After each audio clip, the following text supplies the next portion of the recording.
Hello friends, நான் தான் உங்கள் டிகே. நீங்கள் நம்ம சேனலுக்கு புதுசாக இருந்தீங்க அப்படின்னா சேனலை ஃபஸ்ட்டு சப்ஸ்கிரைப் பண்ணிக்கோங்க ஃப்ரெண்ட்ஸ். தற்போதைய இந்திய அணியின் தலைமை பயிற்சியாளரான ராகுல் டிராவிட் அவர்களின் பதவிக்காலம் வர T20 வேர்ல்டு கப்புக்கு அப்புறம் ஒரு முடிவுக்கு வருது கைஸ். இதை தொடர்ந்து பிசிசிஐயும் நெக்ஸ்ட்டு ஹெட் கோச்சுக்கான அட்வர்டைஸ்மெண்ட்டையும் விட்டுருக்காங்க.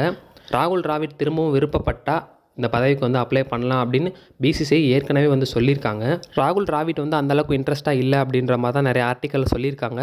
Next VVS Lakshman sir apply பண்ணுவாங்க அப்படின்ற மாதிரி நிறைய பேர் எதிர்பார்த்தாங்க. ஆனால் அதுவும் இல்லை, அவரும் அந்தளவுக்கு இன்ட்ரெஸ்ட்டாக இல்லை அப்படின்ற மாதிரி தான் சொல்லப்படுது. ஆனால் இன்னொரு பக்கம் பிசிசிஐ சென்னை சூப்பர் கிங்ஸ் அணியோட ஹெட் கோச்சான ஸ்டீஃபன் ஃப்ளமிங் மற்றும் டெல்லி கேபிட்டல்ஸ் அணியோட ஹெட் கோச் ரிக்கி பாண்டிங் மேலே ஒரு கண்ணு வச்சிருக்கதாகவும், ஆனால் இவங்க ரெண்டு பேத்தில் பிசிசிஐயோட ஃபஸ்ட்டு சாய்ஸ் சிஎஸ்கே ஹெட் கோச்சான ஸ்டீஃபன் ஃப்ளமிங்காக தான் இருப்பார் அப்படின்ற மாதிரி நிறைய ரிப்போர்ட்டில் சொல்லியிருக்காங்க.